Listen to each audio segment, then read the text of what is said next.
I'm your host, Mark Good, and this is Remarkable, a podcast focused on people and stories worthy of your attention. And now, today's show.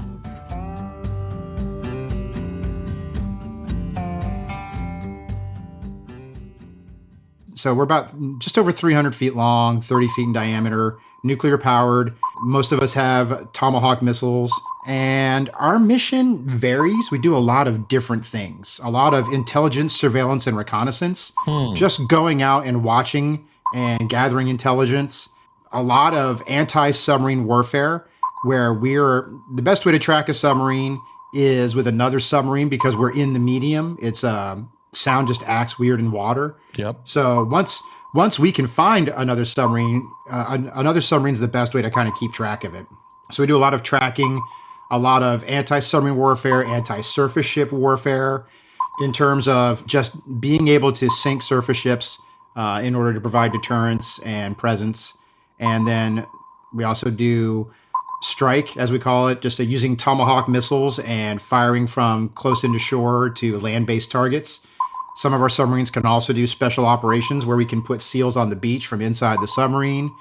And we can also lay mines, and we can, it's a wide range of missions that are all very much offensive minded and trying to make sure that we maintain control of the water space. And so my job is to make sure that people are ready to do my job. Okay. You know, if you're a brand new officer, my job is to make you ready to be the next level as a department head. For the department heads, my job is to make you ready to be a CO. And so while we're focused on the very finite deployment, right, you have to keep an eye on the much longer infinite game, as Simon Sinek would say, of these people are going to stay in the organization and they're going to go on to their other submarines. And so their success on their other tours very much depends on what I give to them now. And so while I am clearly focused on USS Helena as my ship, and I want my ship to be successful, what I really want is for these people to be successful in whatever it is they decide to go on and do. And so I'm constantly training and helping and mentoring to improve them as a person. That will ensure that my ship is successful. That'll be an ancillary benefit of me helping them succeed, is that my ship will be successful. Because things happen, families happen, somebody's mother dies, somebody's brother's in a car wreck. In order to take care of your team, you've got to be able to let them leave. Right. But you've got to be able to still function. And so it's kind of the same thing in a peacetime sense. I've got enough people trained that I can leave anybody behind, and I'll be able to succeed at whatever mission I'm told to go do. Wow. So if you've done that, you can take care of your sailors in peacetime, and you know that you're ready for war.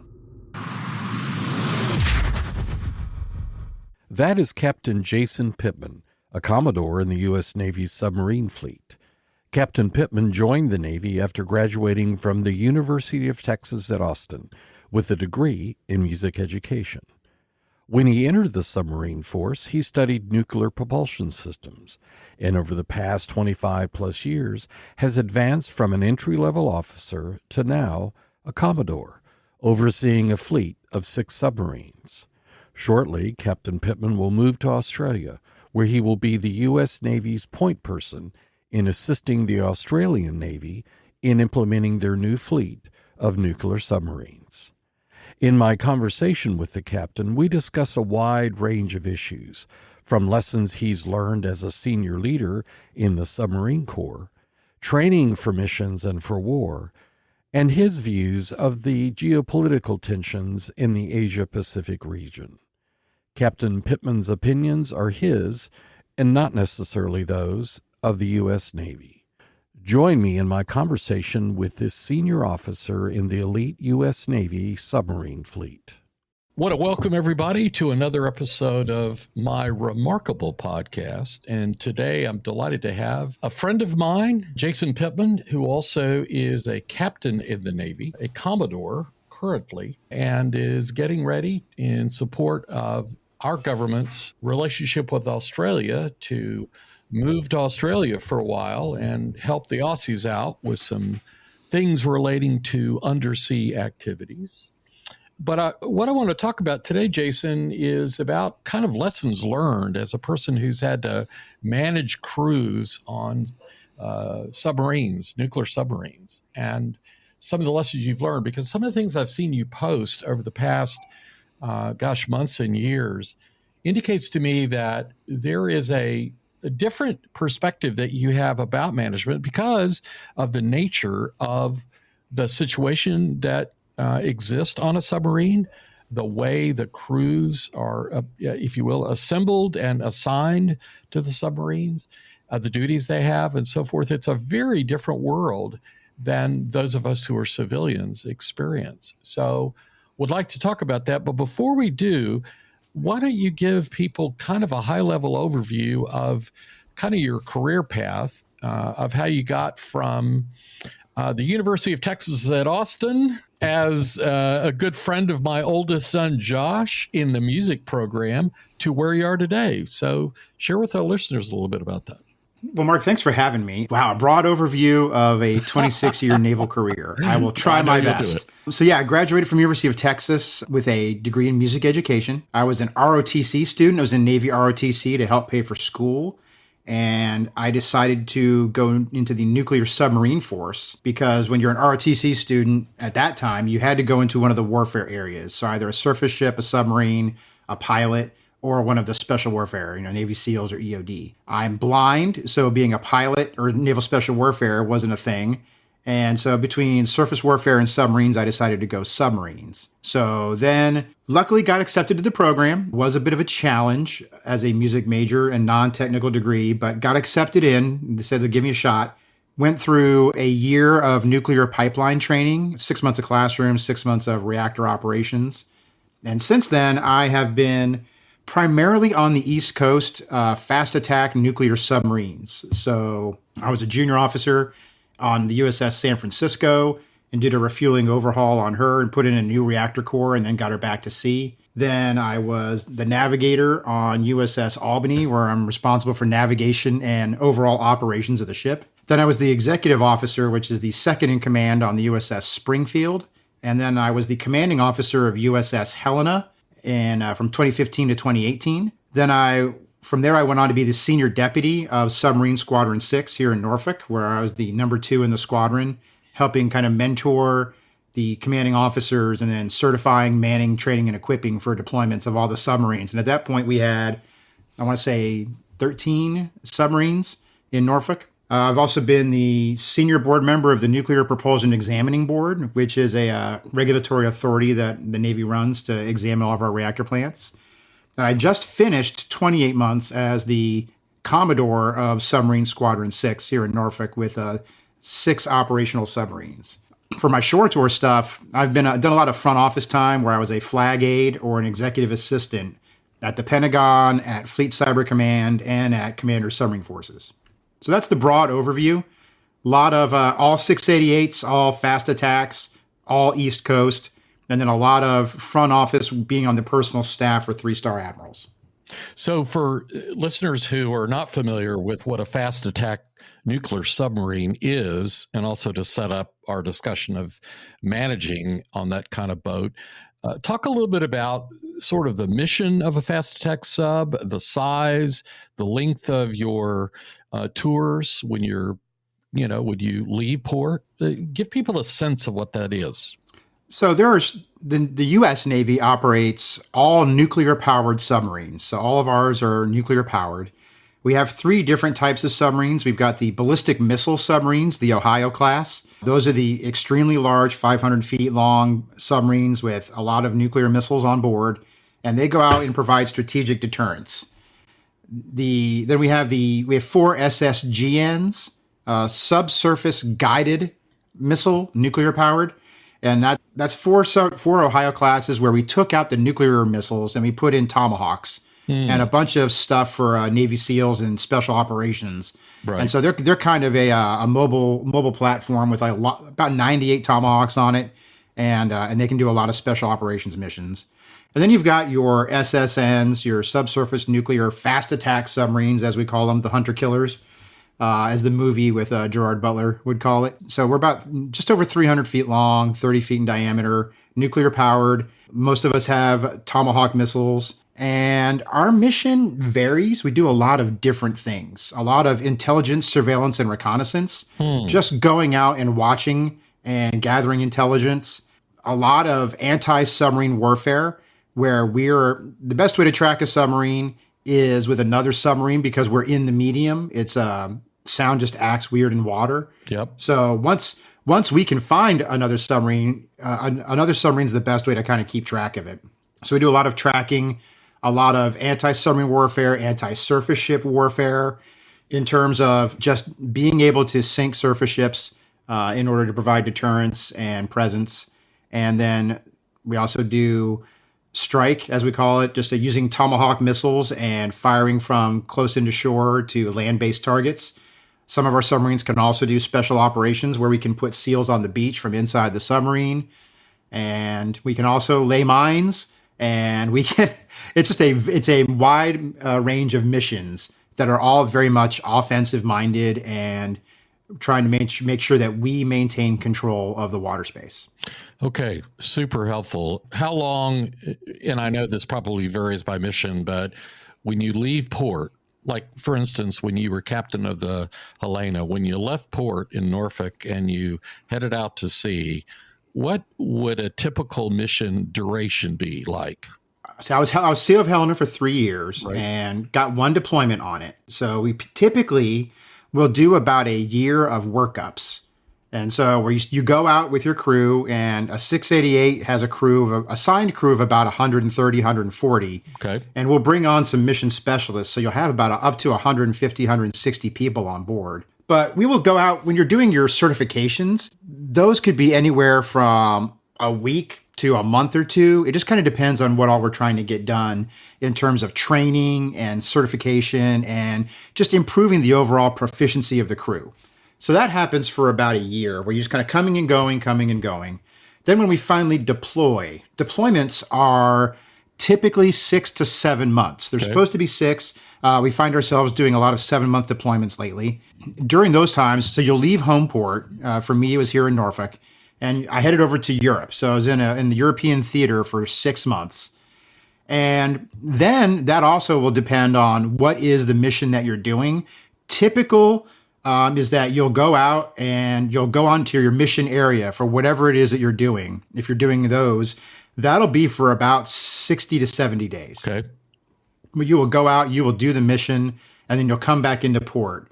Then if you're doing exercises, you go out and do a couple weeks of exercises. You may have another port call and a lot of in and out. But those mission periods tend to be 2 to 3 months long. Are you submerged the entire time, or do you come up for air at all? There's the rub. You're submerged the whole time. Okay. But in order to, the submarine is, it's a marvel of technology.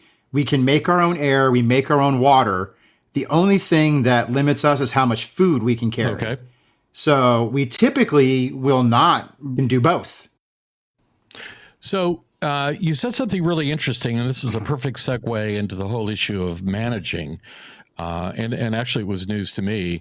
You said that during your 3-year period as the CO of the Helena, or is it Helena or Helena?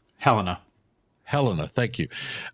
You said, Mark, we spent about a year doing training and certification. For people, again, who've never served in the military, they may not understand just how central training is and certification, are, to getting some of these complex war machines ready for a mission. Can you talk a little bit about that? I mean, is that driven by the fact that the crew is new to the vessel, or is it driven by the fact that you have a new crew? Is it driven by the fact that certifications are changed, or kind of all of the above? Why is that? Because that's almost, you've got 7 months of mission and 3 years of a duty assignment to that craft. That's a lot of training.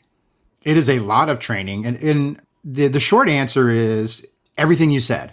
Okay. It's the importance of the mission. Like, we're going to go out, we're going to do these missions. They are extremely important. They're extremely sensitive, and they're extremely vital, and you can't mess it up. So you Right. have to succeed. And the only way to ensure success is that you've practiced and you've tried to make the practice harder than the actual mission. That way, when you get there, you're ready for anything that the enemy throws at you. Okay. I tend to, when I was CO, I was very Kobe Bryant like, in the sense of I don't want to have to worry about what's coming at me. I want to be so good at what I do that I know I can handle whatever comes at me. And so that's just putting your team through reps and training and drills and just putting them in situations where they have to think hard and fast and make decisions, but it's in a controlled environment. So if they get it wrong, we can say, all right, time out. Let's talk about why that didn't work out for you. And so you have to do those things. But we also, the Navy is a long game, right? Like I get 3 years as the CO. Helena is 35 years old. Right. So I'm less than a tenth of the life of that ship. And so I just get my little window. And that's the true story for everybody.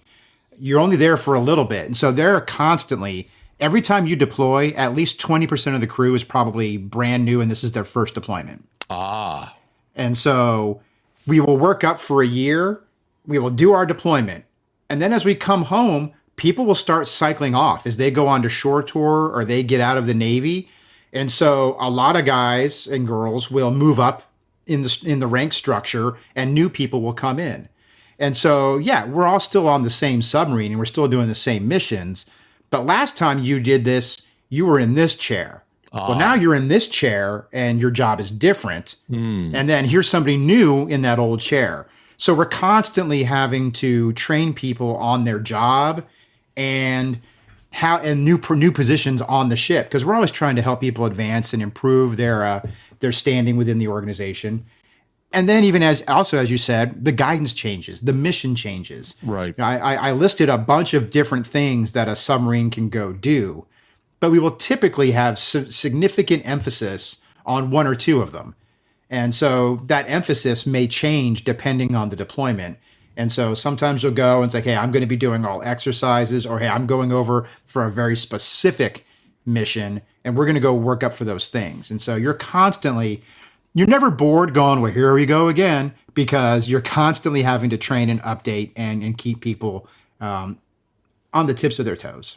So very interesting to hear this, because again, I'm thinking of industry, and there are a number of organizations that invest very little in training.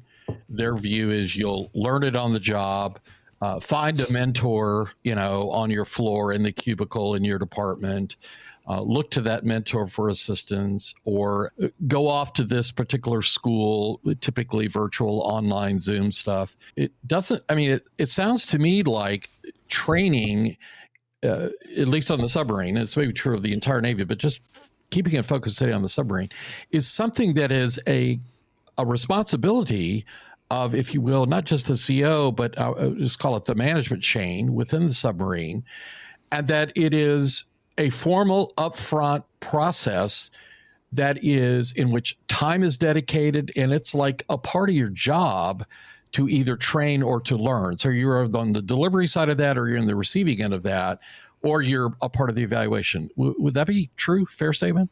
Absolutely. I think we are always training. We are always trying to push ourselves, because I'm always looking at it from the perspective, as the CO, my job is to get people to be ready to relieve me.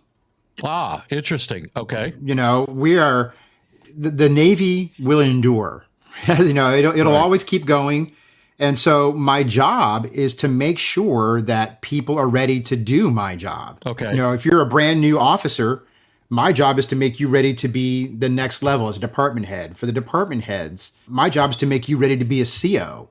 And so while we're focused on the very finite deployment, right, you have to keep an eye on the much longer infinite game, as Simon Sinek would say, of these people are going to stay in the organization and they're going to go on to their other submarines. And so their success on their other tours very much depends on what I give to them now. And so while I am clearly focused on USS Helena as my ship, and I want my ship to be successful, what I really want is for these people to be successful in whatever it is they decide to go on and do. And so I'm constantly training and helping and mentoring to improve them as a person, that will ensure that my ship is successful. That'll be an ancillary benefit of me helping them succeed, is that my ship will be successful. Well, that's very interesting, and that touches on something I wanted to talk with you about, because the Navy, again, and particularly the Submarine Corps, unlike a civilian organization, you have to, it sounds like, correct me if I'm wrong, you have to train and, if you will, promote from within. You don't just say, oh, we need another radar operator, so let's put something up on, the job boards and say, we're looking for a radar operator. Anybody got 10 years of experience? I mean, that's not the way it works in the Navy. It's all within the organization, correct? 100%. I mean, I feel, as I've tried to find comparisons to corporate with what I do, we always read leadership books and management books, and they're very much focused on the business world because that's where industry is. And I'm frustrated by them because chapter 1 is always, you have to hire the best people you can. Right. And chapter 12 is always, and if it doesn't work, you just got to let them go. Right. Well, okay, I am here in an organization where I didn't get to pick who I got. Right. And if I get rid of them, there's nobody coming in. And yet I still have to succeed. And so you have to be much more mindful about the limited resource that is people, and making them feel valued and finding what they're good at and helping them grow, because it's all you got. Well, what's interesting about that, and I want to talk about this a little bit because it's really different, you're right, than corporate. I mean, big time. One is that operating within those constraints that you as a CO of the Helena don't have, in effect, hiring and firing. I mean, you could certainly discipline, and you may have had to discipline some sailors from time to time, but it's not like a business where you can say, you do that one more time and you're history, right? I mean, when you're in the middle of a deployment, no, that's not an option. Maybe when you get back to shore, I don't know, but certainly not in a deployment. So that constraint drives leadership on the submarine to, it would seem to me, to have to go much deeper in understanding what is it that makes that person tick, that sailor, right? What do I need to do to help them understand, to motivate them, to train them? Maybe they learn differently than other people, right? I mean, if they have, dyslexia, or they've got ADHD, I mean, who knows? There's a ton of things we've learned in the last 20 to 30 years about how people learn, right? They may be a visual learner. They may be, all that stuff. You've got to get into all that, because the resource that you've been given in terms of those people, that's who you've got. I mean, that's what I hear you saying, is you don't have the liberty of just saying hire and fire at will, right, when things don't work out. Absolutely. I mean, there are certain things that people could do where they have to go away. There are certain rules you just cannot break if they are just clearly not meant to be a part of the organization. Sometimes we have people where they find out that submarine life is just not for them. It is a lifestyle choice to stay inside a steel tube for days on end. And so they're not ready. They can't handle that. So on a certain sense, yes, I can hire and fire. Really, I can fire, but there's nobody waiting, right? There's no list of resumes that I have. Well, I go, okay, I got to get rid of Mark. Let me go dig into the stack over here and see who's still available. I may have to eat that gap in there's nobody filling that position. So, I have 4 people, I fire one of them, the other 3 have to fill the job of all 4 until I can get somebody. And there's no telling when that next person's going to come. So again, let me, put my management hat on here. It would seem like, given these constraints that you have to operate in, you've got to have a lot of patience. And you've also got to invest, it would seem to me, a lot of time in understanding, and let's go to the edge conditions, that sailor or those sailors that are having a difficult time, apprehending their duty, understanding the task, wrapping their heads around their responsibilities, et cetera, et cetera. But you've got to be really, I would think, you're pretty patient and are trying to figure out, how do I get them to do what they need to do? Not just do it, but do it well, right? Absolutely. I'm a big believer that nobody wakes up in the morning and goes, you know what? Today I just want to screw up. I would really like to get yelled at today. right? And so it does take a lot of patience. It takes a lot of self-reflection when you thought you put out something, hey guys, this is what I want. And when you get it, it is not what you wanted, or they did it wrong or whatever. And you have to ask yourself, okay, let's assume that, this sailor wants to do it right and he's screwing it up. What have I not done? Did I not give him enough training? Did I not give him enough supervision? Did I not make it clear? Maybe what I thought was clear was not clear at all. And so try to make sure that you're doing everything you can to set them up for success. And then, there's still some people that they just don't get it. They don't want to get it.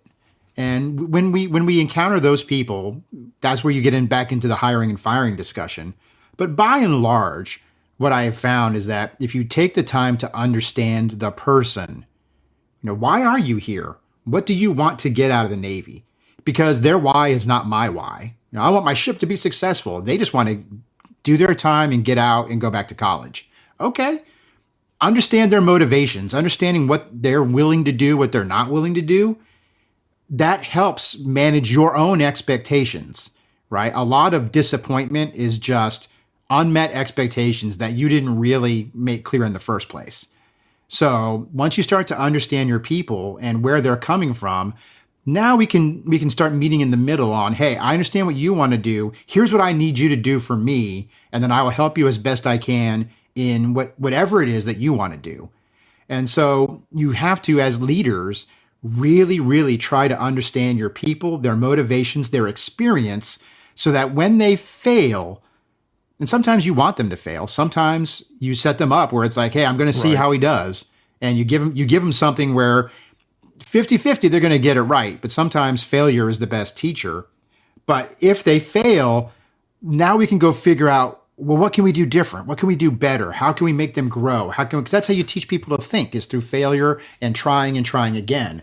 And so I'm kind of rambling there a bit, but I think the core of that is you've got to take the time to understand the totality of the person you're dealing with.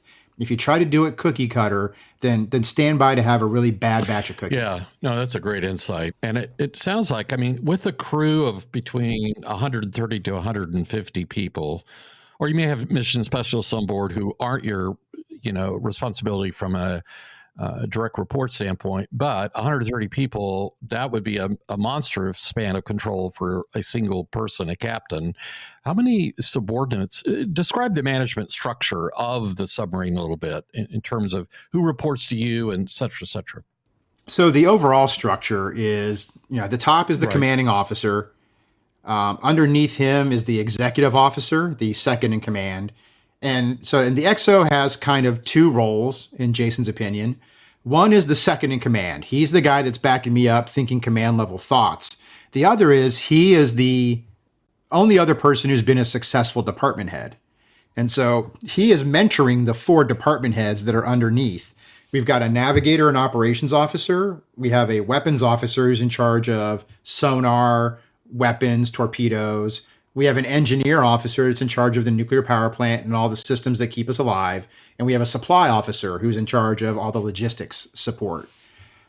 And so all those department heads technically report to the captain, but they kind of go through the XO as the XO helps them learn how to do their job well.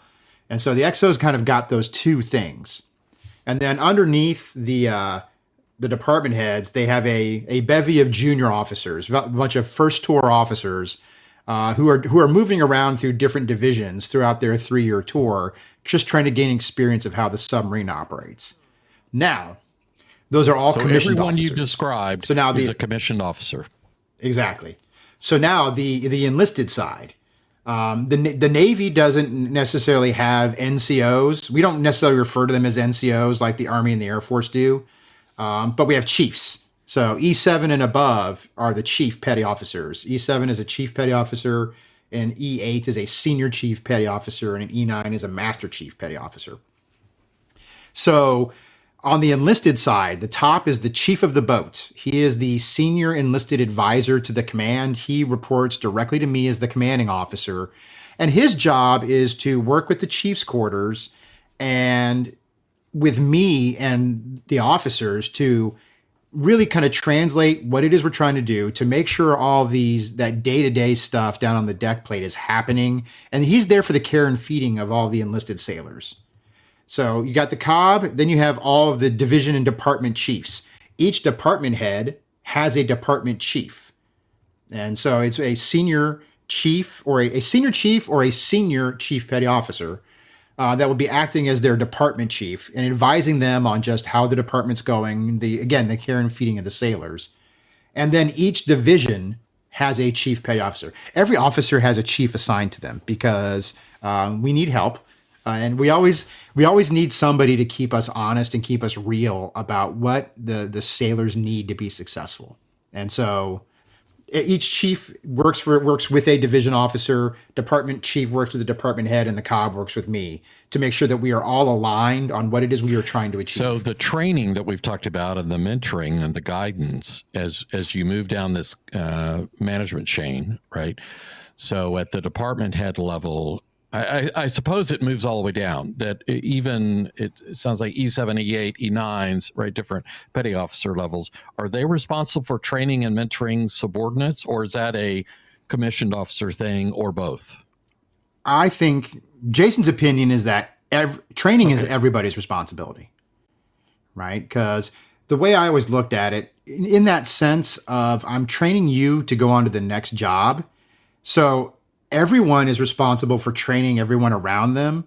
If nothing else, just in the standards and expectations of, hey, that's not how we do that here. We're all holding each other accountable to the standards. That's what culture is. Culture is an agreed upon set of standards that we hold each other accountable to. Because I can sit there as the captain and say, this is our culture. It doesn't mean anything if the sailors aren't holding each other accountable when they see somebody not doing it. And so your actual culture is what the people in your organization will allow each other to do. And so that's the training. There's the technical part of the job, but a lot of the job is just, this is how we say it. This is how we do it. This is when we do it.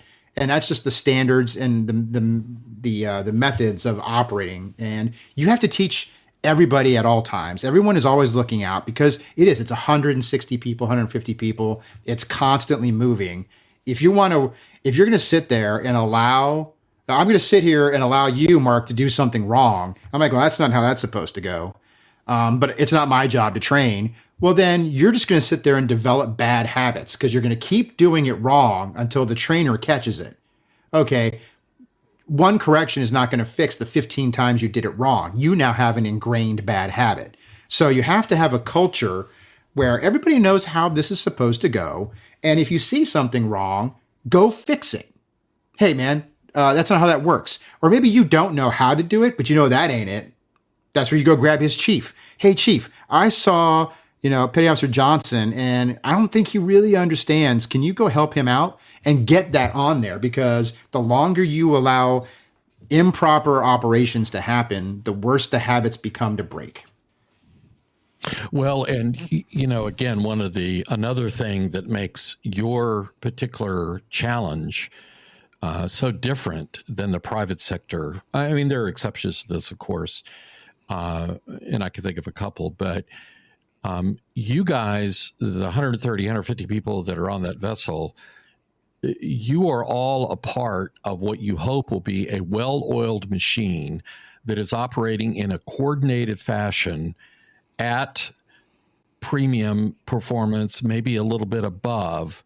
But at the end of the day, in perhaps in some cases, your lives depend on the proper operation of the vessel, particularly if you're in an area of operation in which there's conflict and, the adversary is coming for you. I mean, everybody's got to be operating at 100% in order for you as the CO to make sure that the submarine can do its job, whether it's offensive or defensive, avoid catastrophe. And, in business, if somebody's like not doing their job for a product launch or not doing a great job at technical support, oh, well, you might see it reflected on the P&L of the balance sheet, but nobody's going to die if the guy in support at Apple doesn't answer my question properly, But in your world, not only could an individual die, the entire submarine could be at risk. So the stakes are much higher, I would think, are much higher. Is that a correct perception?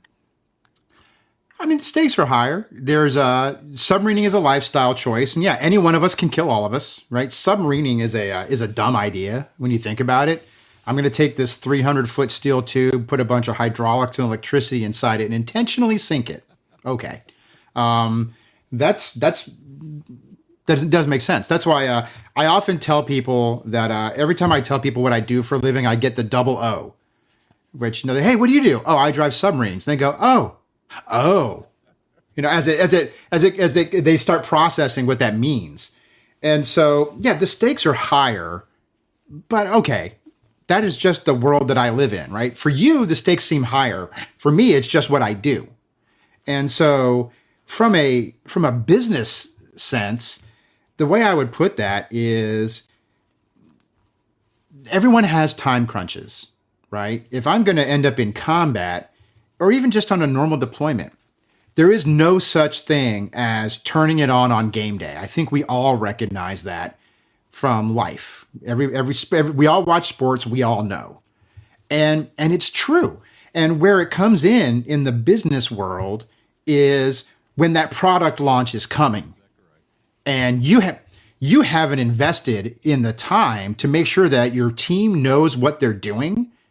And so when the crunch time comes, hey everybody, I know this is going to be rough, but we're going to put in some extra hours. You're going to find yourself wasting time during those extra hours because you're having to do basic level training because they're not ready to. Sure, we can all beat our head against a wall and rack up that overtime, but I'm racking up the overtime because I still don't know how to print, And so you are wasting effort and time when the time crunch happens because you haven't invested when there wasn't a time crunch to make sure that we were all proficient and ready to support so that when I need you the most, you are ready to give me your best. That's a great insight. And I think a lot of business people who listen to this, that may be a different way of thinking that you've just articulated, but I think is the proper one and a good one. Let's pivot a little bit. Do you have mixed gender submarines? I mean, do you have female sailors on board? Absolutely. Okay. What does that introduce any kind of dynamics that make life on the submarine more challenging than a single gender ship? It does. It's relatively new. I'll tell you that, in the sense that the first female officers were just now. The first two ladies screened for commanding officer. Right. So that's about 15, 16 years into the Navy, into the submarine force now. Okay. And they're both fantastic officers, great submariners, just amazing people. So it's still relatively new. I have never served on a mixed gendered crew because Los Angeles class submarines, the way our berthing is set up, very difficult to have anything that resembles privacy. Right. But our Ohio class submarines have female officers and enlisted, and our Virginia classes have had female officers for quite a while, and now we're starting to integrate the enlisted women as well. Yeah, I was. I took a tour of the Helena went years ago when there was the change of command and you were put in charge, which was a wonderful ceremony, by the way. But I took a tour of the vessel and I went down. And I still remember what the bunks were like. And that's what made me think of this is, so many of the other services have been, mixed gender for a long time. There's female fighter pilots. There's, general officers in the Army and on and on and on. I started thinking, how would you do that on your boat? Because that's pretty challenging. It is challenging. But now that said, I'll tell you we just had one of the first female XOs of a 688 submarine because the XO and the CO have their own staterooms. Right. And so while we don't necessarily have the lower officers for XO, she's the XO on Albany right now and doing great work. And so here you go. That's first female on board a 688. So it is a challenge from a logistics side of it. Right. In the sense of just modesty and trying to make sure that everyone is taken care of on both sides of the issue. But as far as performance, not a whole lot of issues. I mean, all the submarine force is still very selective, and so it's hard to get into. It's hard to succeed through the schools, and so we typically get some just fantastic people, and all of the ladies that I have interacted with have all been universally stellar people. So that's wonderful. Their performance is amazing. That's great. Okay, so we're at a time now politically, in terms of our sort of geopolitical environment, in which, and I say this as a largely uninformed civilian. I mean, I just read what I read in the press. Geopolitical tensions seem to be rising between the United States and what DoD, I think, euphemistically describes as our near-peer competitors, China and Russia. And then we have the, outliers, Iran and North Korea. And it's almost like a day doesn't go by in which somebody's threatening somebody, right? How does that affect you and the management, if you will, the leadership of a submarine, knowing that when you go out on deployment, you may well be sailing into kinetic energy conflict? I mean, it's not ISR. It's, we may be shooting torpedoes and other stuff, and our lives may be at risk. And worse, God forbid, if there was a major conflagration of some kind, the world we return to might be different. Do you guys think about that at all? And if so, how do you sort of wrap your heads around that? Because you're the sharp end of the spear in terms of a fighting force. Oh, 100%. And President Xi has put out in open press that, hey, he wants his military in a position to be ready to retake Taiwan in 2027. Right. Okay, that's a near and present danger. Yep. And so that's what drives your training. Is, hey, I am going to, for the moment, I'm doing all of these relatively non-kinetic missions. Right. But I am constantly training for the kinetic side. And a lot of our certifications at the beginning of that year-long training cycle are the kinetic stuff. Yep. To make sure that end of the spear is still pretty sharp. And so a lot of our training is geared towards being ready for conflict. And how are we going to do this? And what's that going to look like? Because I can't remember who said it, but it's the you don't rise to the level of the demand. You fall to the level of your training. Right. And so we are constantly training to be ready when that comes, because we all expect that it will. We hope that it doesn't. We hope that there's, Clausewitz would always say, war is extension of politics by another means. So we're hoping that politics can prevent it. But our tasking is to be ready in case it doesn't. And so that's our job, is just to be ready. And so does that make us, do we think about it? Yeah, we think about it, because that's what's driving what we're doing right now. Yeah, I would think that, at my time in life, my station in life, I think about that kind of conflict. I think about it mostly of how it would impact my children and grandchildren, not me, right? I'm fine. If the war were to end tomorrow, I've had a great life. But not my kids and grandkids, and so I respect the hell out of anybody like you and your crews and the rest of the force that goes out, honestly, in harm's way or to prepare to be in harm's way, because I think there's I would imagine, just again speculating here, that there would be a certain psychological burden that the crew would carry with them when they sail into an area of operation, knowing that it might get hot and knowing that somebody might be trying to kill you. That's tough. It's very different. And it's a thing that as leaders, you have to kind of think about and anticipate a little bit.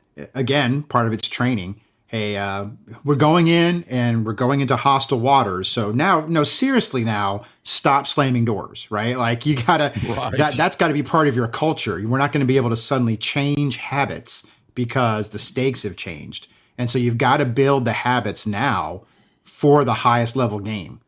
And knowing that, hey, we may be going overboard for what we're doing, but we're not going overboard for what we might be expected to do. And so we train for the highest level of requirement to make sure that we're ready. Then when it comes, it's things that it's something as a leader that I think about, but you're really just not going to know. You never know how people are going to respond until it happens. Yeah. It's kind of like when you have casualties, when you have a fire on board.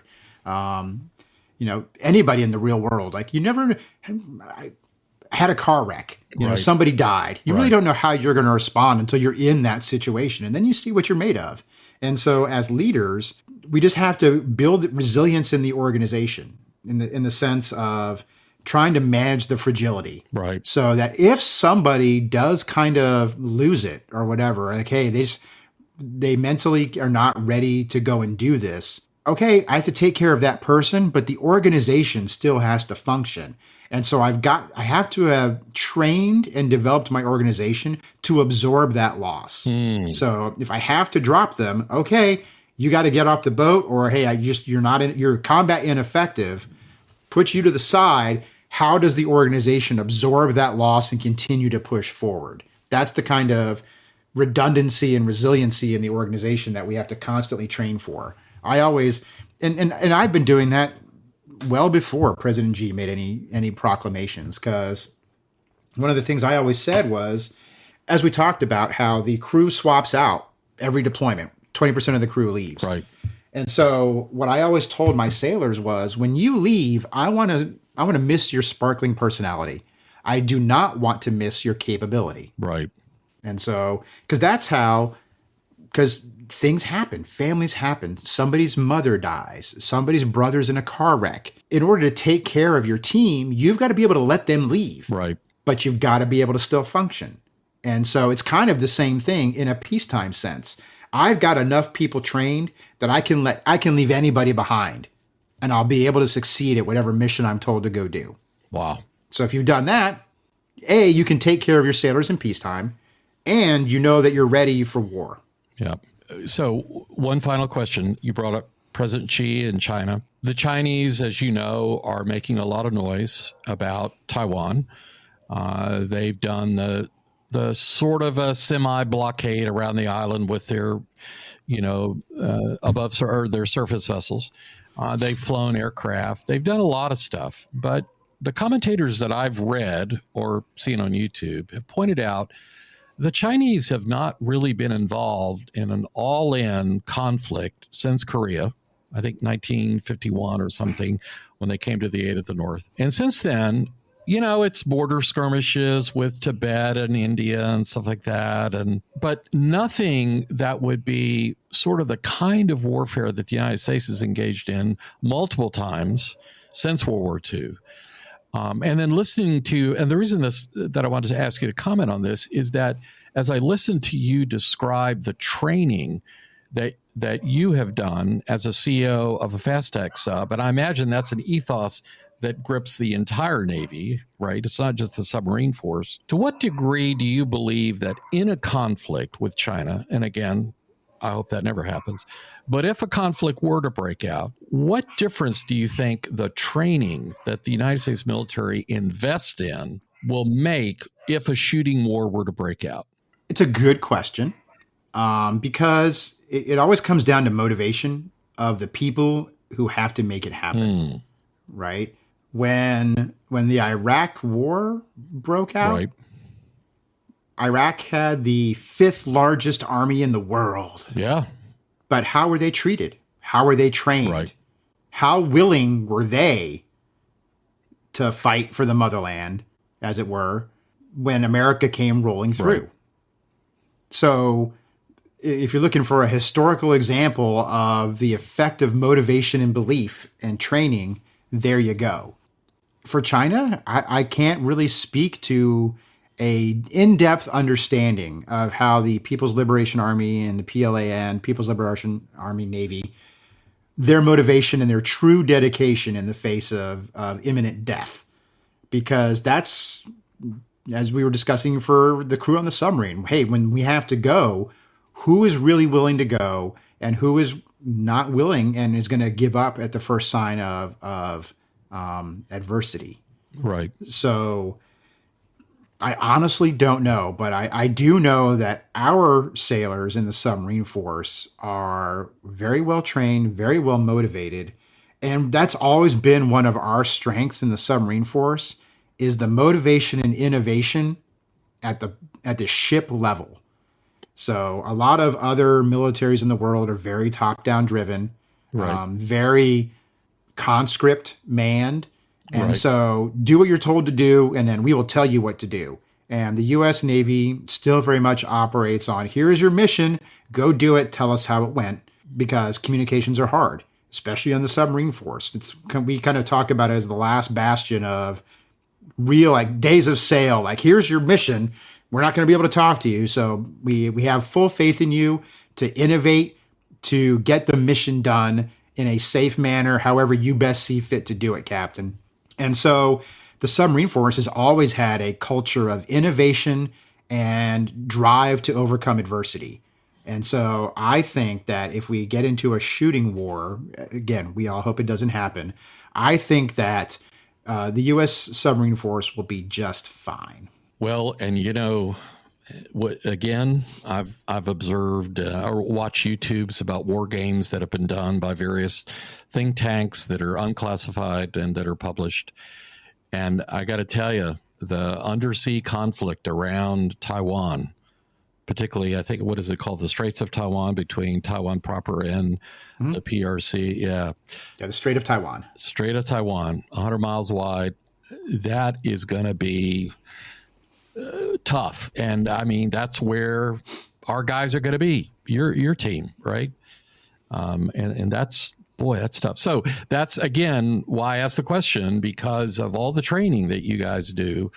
And again, this can't be seen absent the geopolitical context, because we live in a world that's informed by, these bad actors who, some of whom are aggressive and some of whom think nothing of employing, as the Russians have done with Ukraine, employing military force to make life difficult or kill a bunch of people, right? So to respond to that, if we're going to be a part of that response, man, you got to have some cojones.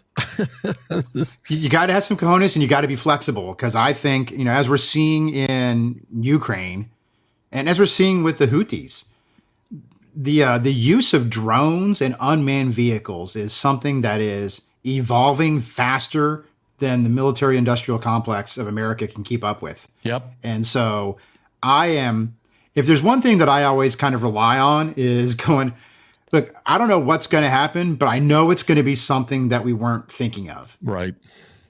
America has always been great at preparing for the last war, because we know how that went. Right. We know everybody likes to do a puzzle by starting at the edges. Right. Let's start with the defined stuff, the stuff that we can figure out, and then we'll get to the weird, messy stuff in the middle. And so whatever happens with because there's always going to be another China, there's always going to be another Russia, there's always going to be somebody who wants to impose their will on the world. There's always going to be something that they think of that we weren't thinking of, just because our cultures are different, or how we see the world is going to be different. And that's where you have to, as I said at the very beginning, I want to be so good at what I do that it doesn't matter what you throw at me. I know how I can adapt and adjust and overcome it. Absolutely. Jason, thank you so much for your time today. This has been really illuminating. I know we talked off mic. This is a busy time for you. You guys are getting ready to head, as the military says, Oconus.